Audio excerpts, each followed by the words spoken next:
Assalamualaikum warahmatullahi wabarakatuh. Pada kesempatan kali ini saya akan menjelaskan tentang 3 hal pokok, yaitu masalah pokok ekonomi menurut aliran klasik dan aliran modern. Yang kedua, biaya peluang. Yang ketiga, ciri, kelebihan, dan kekurangan dari sistem ekonomi tradisional, terpusat, dan liberal atau bebas.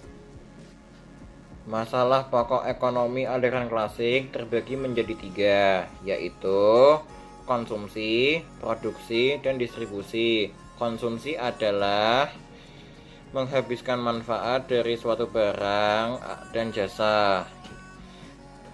Produksi adalah membuat atau membuat suatu barang. Yang ketiga adalah distribusi, adalah memindahkan atau menyalurkan barang dari suatu tempat ke tempat yang lain.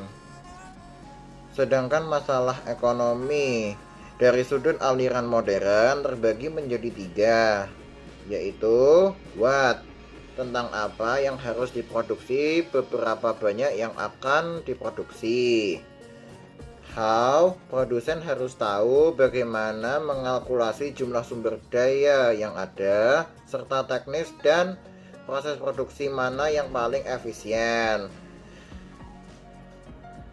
Bagaimana proses memproduksi suatu barang, contoh petani memanen kapas, kemudian kapas dipintal menjadi benang, kemudian benang dianyam menjadi kain, kemudian kain dipotong menjadi pakaian. Yang ketiga adalah WOM, untuk siapa barang yang diproduksi atau siapa yang memerlukan produk dan siapa saja yang akan ikut menikmati hasilnya. Topik yang kedua adalah tentang biaya peluang. Yang dimaksud biaya peluang atau opportunity cost adalah biaya yang dikeluarkan atas hilangnya kesempatan akibat pemenuhan suatu kebutuhan lain. Biaya peluang terjadi jika terdapat 2 pilihan atau lebih dari 2 pilihan, sedangkan dari beberapa pilihan tersebut terdapat pilihan yang dikorbankan.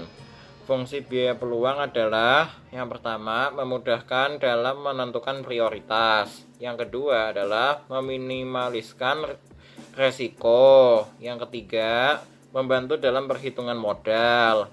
Yang keempat adalah menghemat pengeluaran bisnis.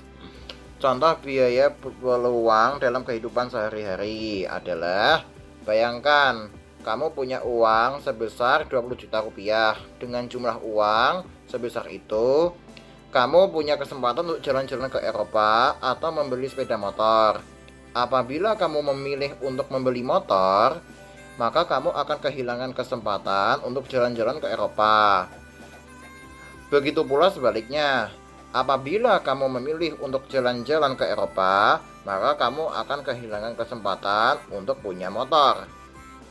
Topik yang ketiga adalah tentang ciri, kelebihan, dan kelemahan sistem ekonomi. Macam-macam sistem ekonomi. Sistem ekonomi terbagi menjadi 2, yaitu sistem ekonomi terpusat dan sistem ekonomi liberal atau bebas. Ciri dari sistem ekonomi terpusat adalah 1. Semua alat dan sumber-sumber daya dikuasai pemerintah. 2. Hak milik perorangan tidak diakui. 3. Tidak ada individu atau kelompok yang dapat berusaha dengan bebas dalam kegiatan perekonomian. 4. Kebijakan perekonomian diatur sepenuhnya oleh pemerintah.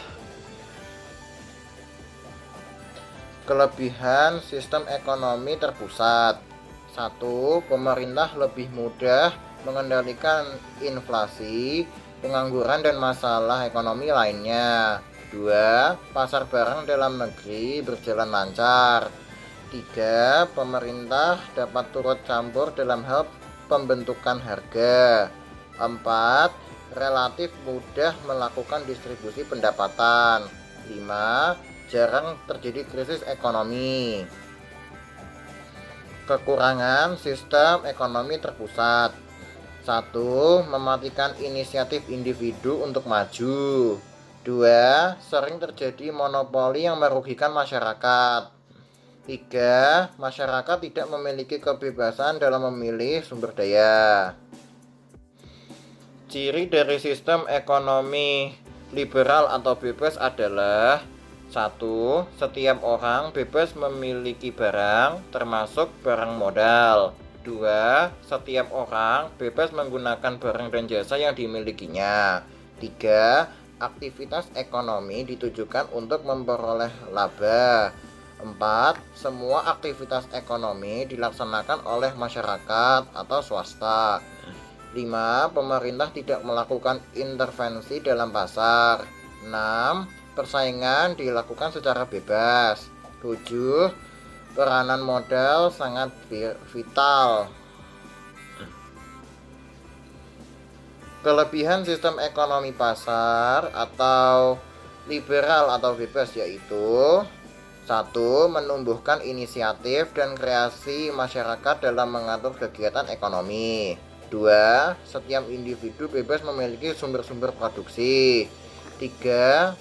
Munculnya persaingan untuk maju. 4. Barang yang dihasilkan bermutu tinggi. 5. Efisiensi dan efektivitas tinggi karena setiap tindakan ekonomi didasarkan atas motif mencari laba. Kekurangan sistem ekonomi pasar atau liberal atau bebas yaitu 1. Sulitnya melakukan pemerataan pendapatan. 2. Cenderung terjadi eksploitasi kaum buruh oleh para pemilik modal. 3. Munculnya monopoli yang dapat merugikan masyarakat. 4. Sering terjadi gejolak dalam perekonomian. Oke, itu saja yang saya sampaikan pada tugas ini. Mohon maaf jika ada kesalahan, kurang lebihnya mohon maaf. Saya Danis Abdi Kaisan, terima kasih dan wassalamualaikum warahmatullahi wabarakatuh.